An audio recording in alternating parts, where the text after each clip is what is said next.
Guys, single line kami, oh. Kita mo, oh. Yung nag-guide sa amin papunta sa bukid niya, sa bundok, ay nagtatabas.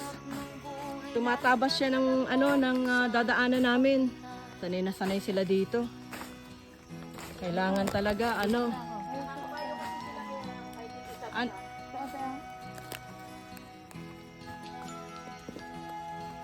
bulaklak, oh. Nagtatabas na siya para may madaanan kami. Masyadong masukal ang dinadaanan namin. Pero the same time, nag-enjoy naman kami. So, ayan. Kabayo lang kasi ang nila dito, mode of transportation pagka naandito sa bundok.